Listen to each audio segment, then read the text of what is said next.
This is the VOA Special English Economics Report. Student loans and the interest that millions of Americans pay on them have been getting a lot of attention recently. Americans now owe more on student loans than on credit cards. Interest rates for direct, subsidized student loans could double to almost 7% on July 1st.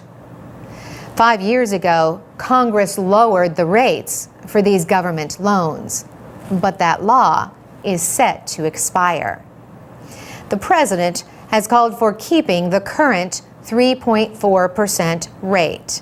The administration says more than 7 million students will be affected without an extension of that lower rate.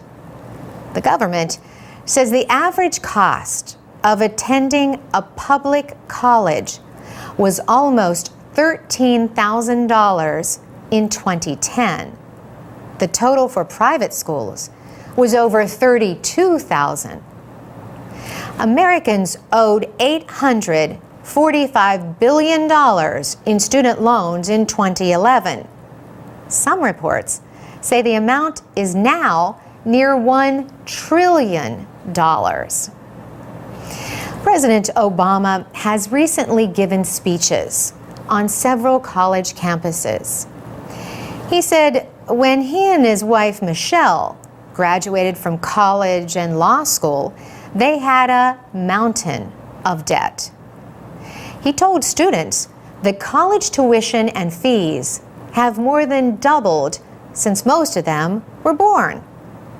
He noted that the average student who borrows to pay for college now graduates with about $25,000 in student loan debt.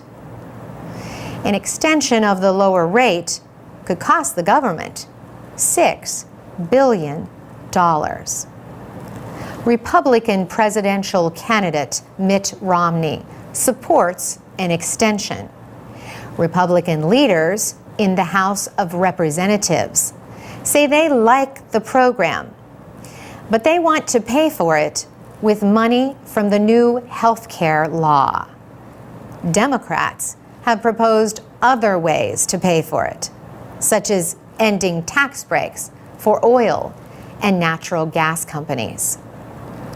The website edupass.org says most loans, grants, and scholarships from public and private sources in the United States are restricted to American citizens.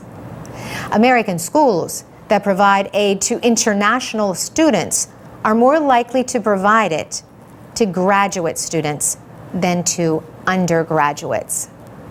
Some students are supported by their home university or government.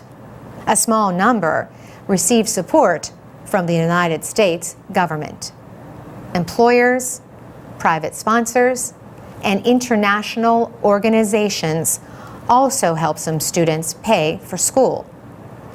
Edupass.org has listings of colleges and universities that offer financial aid to foreign students. Another helpful site about American higher education and financial aid is educationusa.state.gov. For VOA Special English, I'm Carolyn Presutti.